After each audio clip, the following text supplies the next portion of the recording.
Hello everybody, this is the Empirical Audiophile, and this video is about, I went to the Florida audio show, and I've been going to audio show for years and years and years.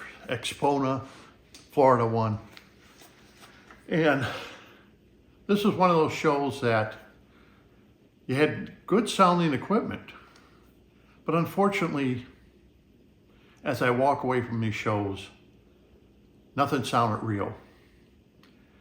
Now, to play something real takes a lot, from an amp, preamp, your speakers, to make things sound real. But apparently, to actually walk into a show, hear something that sounds real, where you could walk away and say, wow, that sounded real. No. You hear good sound, but so does a Wurlitzer have good sound. Let's face facts. Wurlitzer has great sound.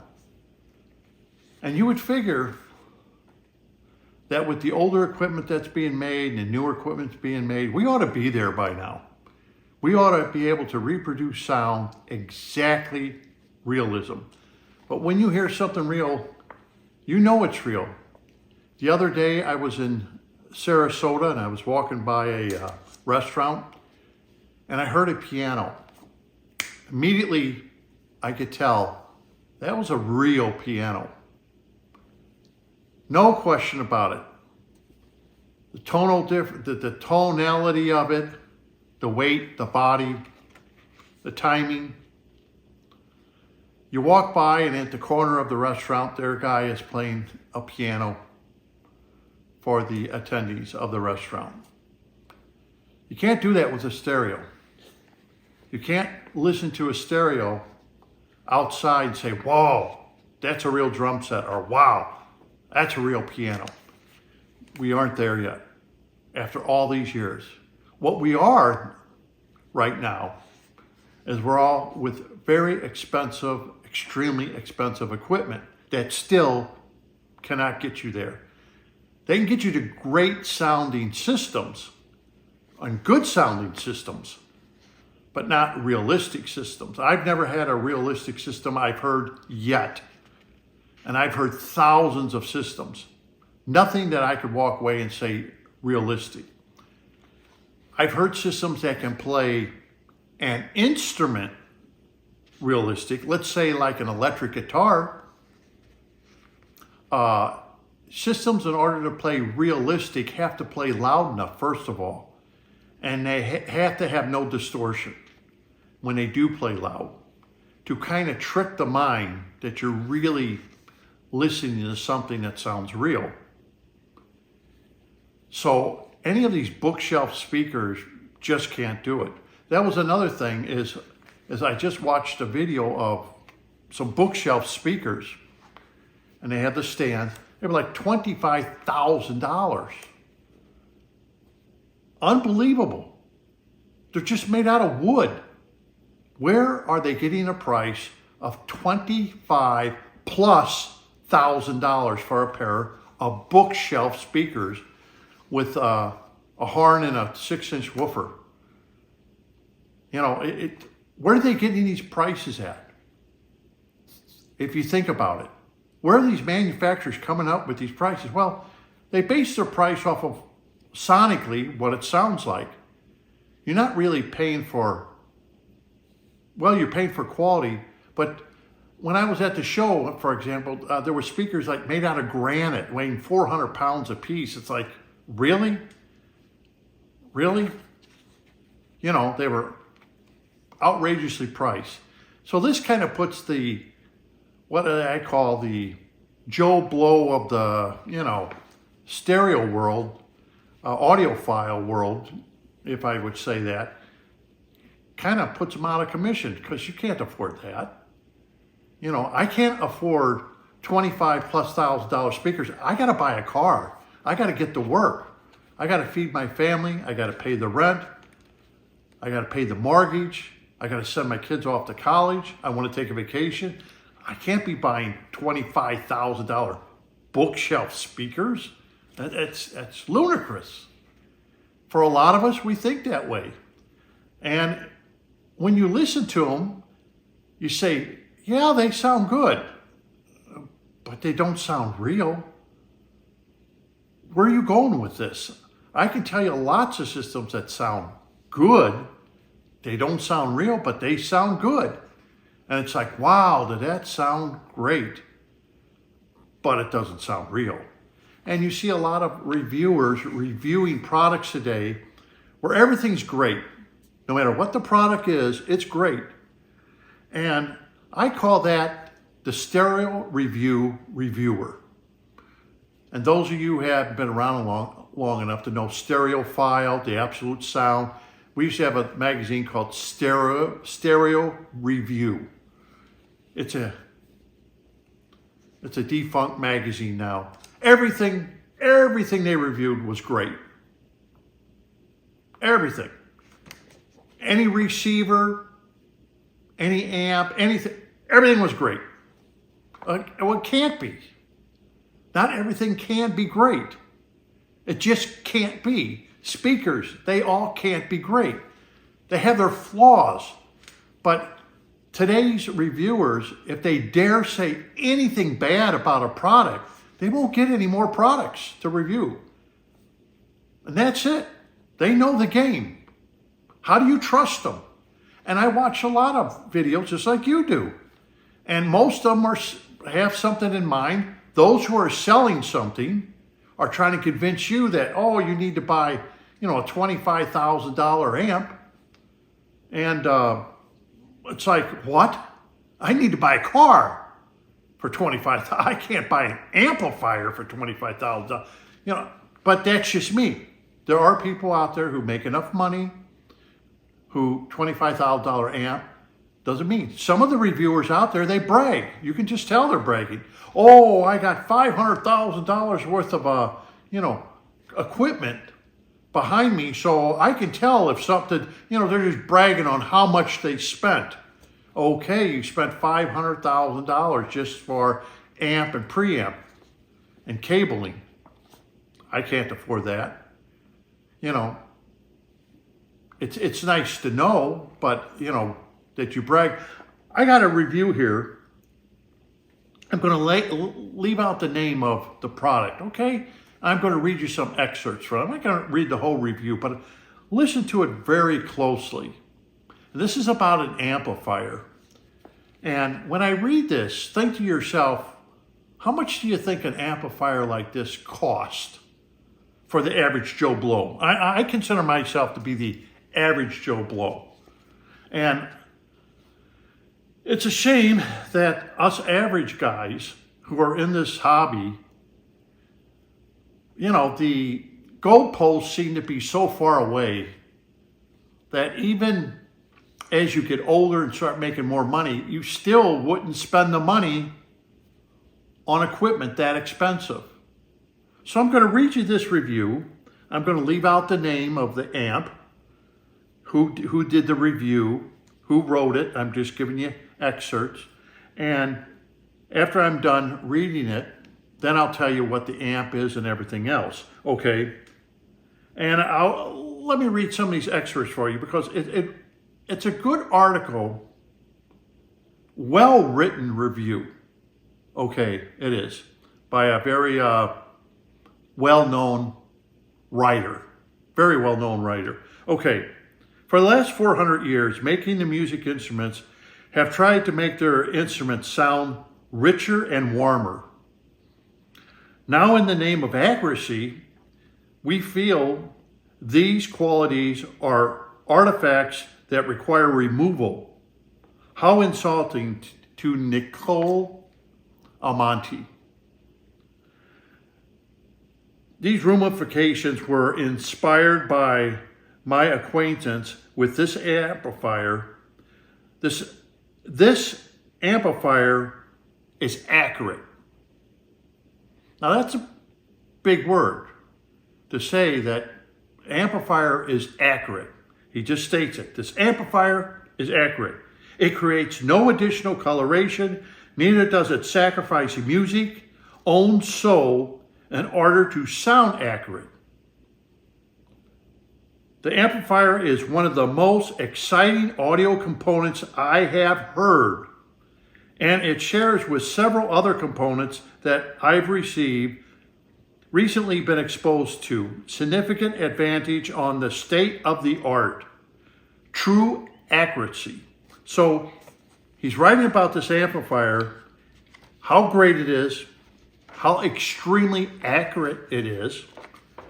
And we all know once they start saying words like that, ching ching, price starts heading up and up once reviewer starts doing it. Intriguing? You bet. The amplifier is chock full of intrigue, also of high quality parts. Yes, I've seen this amplifier. Hold no bar, high quality parts. Your resistors, your capacitors, top notch, high quality. Don't spare any expense on the parts. Very well made. I have to admit, I've seen the amplifier and everything. I've seen other amplifiers today, and no, they do not compare to the parts that this amplifier is made out of. Very expensive parts. Some of the capacitors in this amp, run like $50 a piece. Very expensive. Okay, I find it to be one of the most gorgeous jewels in all the audio. Let's see. It's got 3 transformers raking behind the output tubes, which give it an architectural look. So he's kind of telling you a little bit about that. The amplifier, it sounds relaxed. Relaxed. Well, sure. I have to rate that one of the top characteristics. It has righteousness, naturalness, that very easily to fall into. It is exactly like walking into a cool room on a hot day. You just stop, smile, and say, yeah, this is it. Kind of reminds you of the way you react to music, huh? Now, what he's saying here, when you listen to music, it's so relaxing, so undistorted, so quiet, so pure, that you actually start getting sleepy and start falling asleep. It's like, oh, wow. It's relaxing. When music has an edge to it, you don't relax. You get fatigued. The more the music varies away from being relaxed, the more fatiguing it becomes, the shorter and shorter your listening section. And I remember some of these reviewers who have extremely expensive systems can't stand to listen to them for more than a short period of time. That's not very relaxing. When you find something that's relaxing, you sit and you don't realize you're listening to it that long and you have to stop or you fell asleep. And this is very true with some of your high-end amplifiers and stuff or your high-end systems. You'll listen to them and you'll literally become so relaxed you can fall asleep. You don't become fatigued. You don't want to turn it off, but you realize I have to stop listening to it. That is when you have a good system. I don't care at what price point. When you can play a system like that, you have a good system. Stay with it. Don't get rid of it, is what I'm saying. Okay, let's see. Design extremely high resolution and is emphasized by its almost uncanny, untube-like silence. So this is a piece of tube equipment. And a lot of tube equipment, as you get to more sensitive speakers, like my L-Tex, 97 dB, start getting the speakers going up to 100 dB, 104 dB, like your clips and stuff. If there's an amplifier and there's any noise, hissing noise, you're going to hear it. And I remember I would put on amplifiers on my system and I would say, I hear a hissing.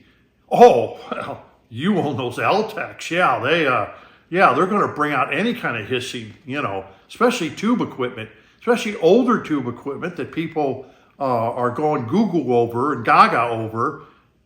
They weren't as quiet as you thought they were. And when you put them on high sensitivity speakers, like L-Techs going on up to your JBLs, L-Techs, your clips. You hear that, and that bothers you. And you get used to not hearing that off of good equipment. You want dead silence. You want it where if you turn your equipment on, you don't know it's on. And luckily there's a light there to let you know your equipment's on. That's what you want, especially when you get into very high sensitive equipment, speakers, where the sensitivity is like 97, 100 dB and so forth and so on. Anything that tube harmonics or anything are just going to come out and they're going to whomp on you and you're not going to like it. So that is one thing you have to worry about when you have very sensitive speakers and your equipment is not quite up to par. You will soon get tired of it and you will get accustomed to hearing nothing. So when you listen to a system and you hear it, it bothers you. Believe me, I know that for a fact. Let's see. The amplifier, sure. Let's see. Control. You talk about the amplifier. Sure. With the Watt Puppies combo, it was easy to shake the house. Of course it did. That's a very efficient reducer. Even 20 watt triode shakes the house with those babies. But the bass, even the very low bass, was relaxed and natural. Now that's something that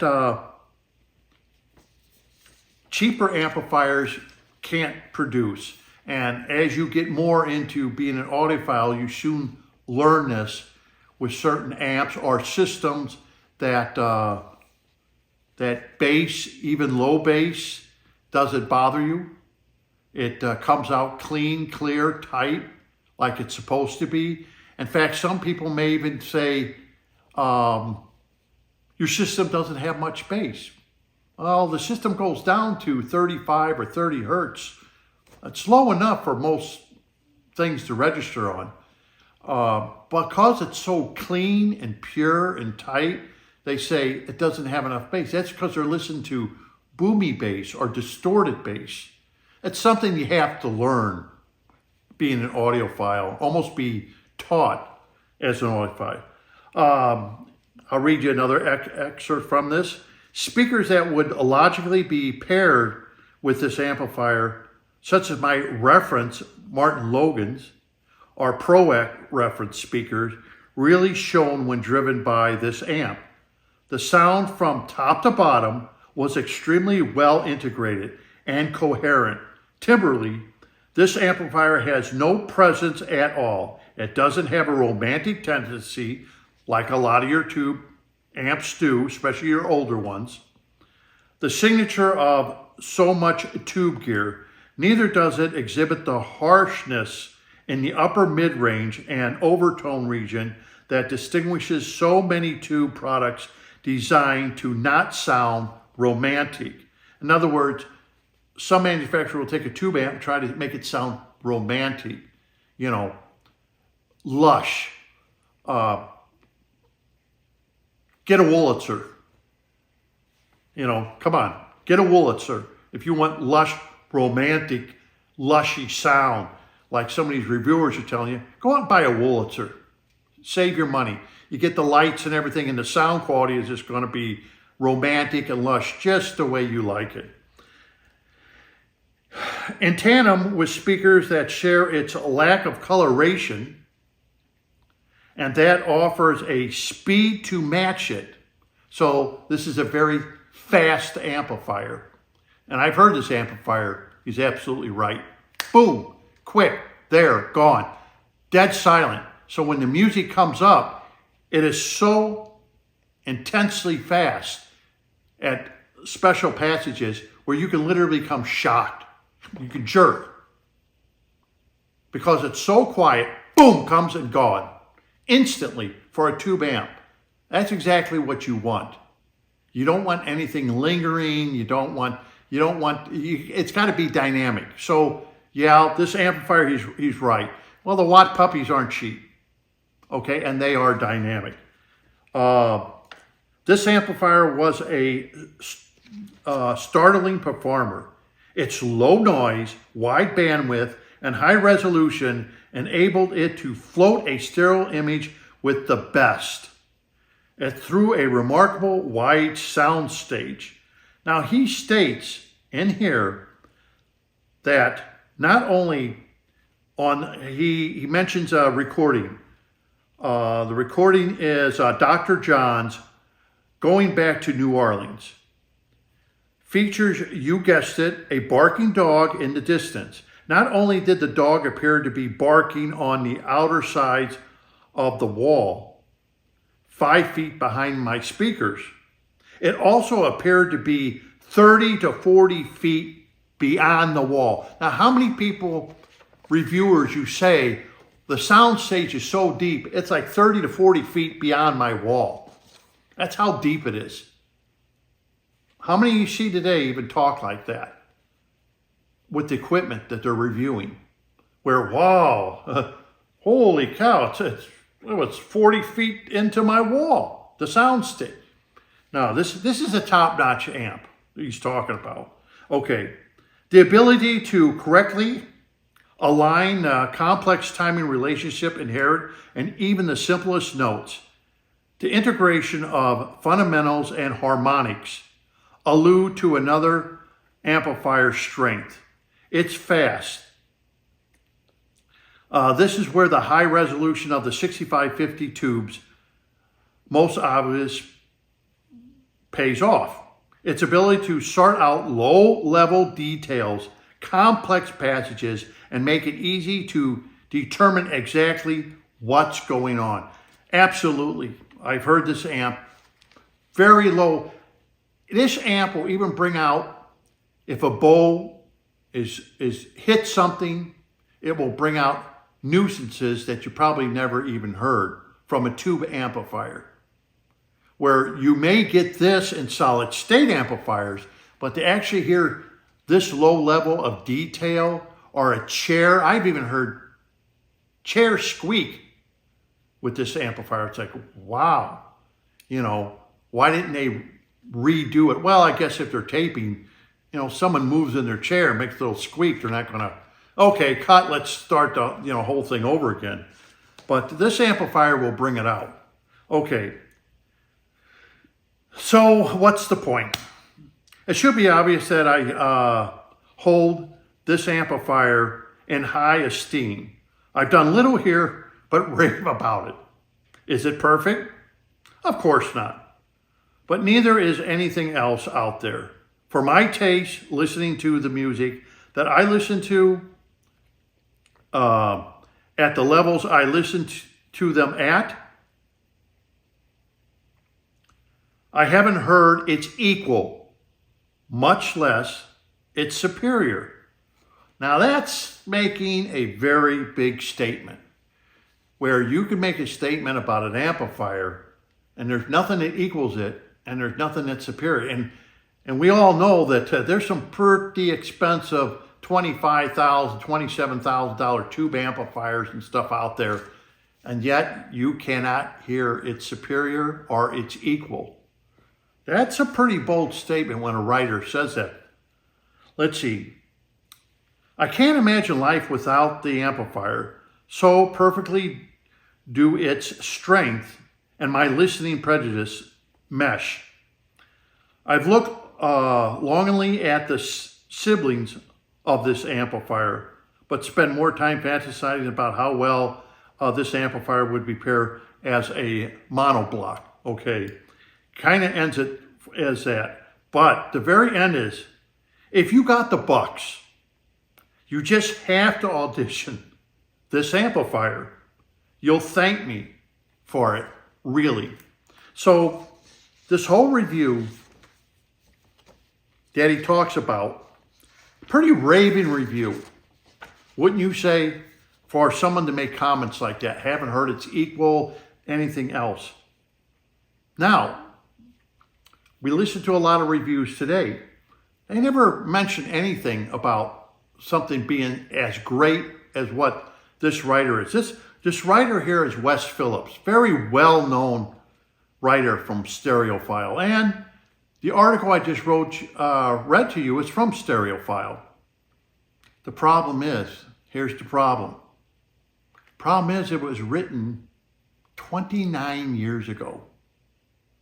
29 years ago, this article was written about this amp right here, the Premier 11A Conrad Johnson. That's what I try to tell people. You buy this top equipment, Premier. Premier is their Conrad Johnson's top of the line equipment. Today I saw this amplifier, this selling for over $4,200. And everything he says in this article is absolutely right. It's dead silent. It gets out low detail. It's tight. It's accurate. It gives the soul to the music. It has warmth, body, everything you'd want, and can put you to sleep with the... Then the trouble is, this amplifier is 28 years old. The speakers are 47 years old. This is why I said when I went to the show, I didn't hear anything that would beat it. Nothing that I would say, oh, wow, I would like to get rid of my 47-year-old speakers or my 28-year-old amplifier for that. Because manufacturers haven't done any better. When this stuff was made, and this Conrad Johnson Premier 10 and Premier 9 and Premier 11 and the Premier 8s, all this Premier is their top of the line, made with top components in it, sounded absolutely beautiful. That today, they still can't beat it. They can't beat it. They can charge you more for it, but they can't beat it. They can match it today. They can equal it, but they still can't beat it. And at the price point, forget it. You're not going to find an amplifier, even if this is used for over $4,000, you're not going to find a $4,000 amplifier that's going to sound as good as a Premier 11A if you have the right system. And remember, I've talked to you on my station about synergy. Once you get a synergy of a system and you realize you have that synergy, which I remember the Chicago Audio Club used to say, your system has synergy. That is very hard to get, synergy. You try to match up speakers, cables, amp, preamp, whatever you're doing, and find a synergy, and you'll fail, and you'll fail, and you'll fail, until it just comes out right, where you can meet and find that synergy that stops you from buying, because now, once you find that synergy of a system, you don't want to move on. You're scared to move on. Because if you do something and think you're going to take the next step, you could screw it all up. So that's what this video is about. Read an old article like this and you think to yourself, well, if the amp sounded that fantastic, we should have beaten this amp in 29 years. Article was written 29 years ago. We should have beaten the quality of this amp easily in 3 decades, but we haven't. Because the circuitry, it's just being copied over and over and over again. They haven't come up with nothing new in equipment. They just keep reinventing the wheel. But the trouble is, they keep selling the wheel to you at extremely high price for you to obtain what you could have gotten with this equipment here. Now, I paid a good buck for it. But there are certain companies, Mark Levinston, Conrad Johnson, Jeff Rowland, all those companies been around since the 70s, building top-notch equipment. You never see them really on the secondary market. I've seen some of the new equipment today that people are just bragging about. Oh, they're so great. I heard one piece of equipment was sitting at a Goodwill store. If it's so great, what's it doing sitting at Goodwill already? People getting rid of it.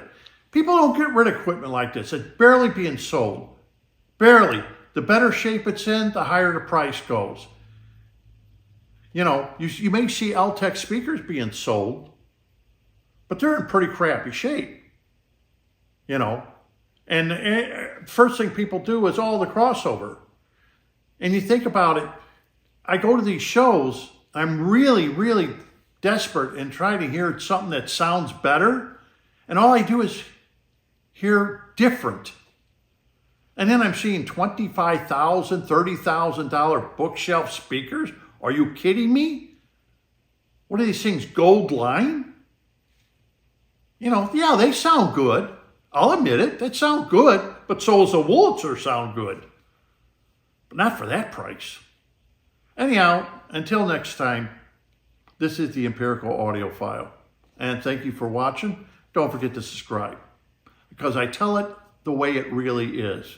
If you want to hear, you know, what they say, bullshit, I'm sure you can find a lot of YouTube channels that can give you the bullshit. I just tell it the way it is. I've been doing this a long, long time.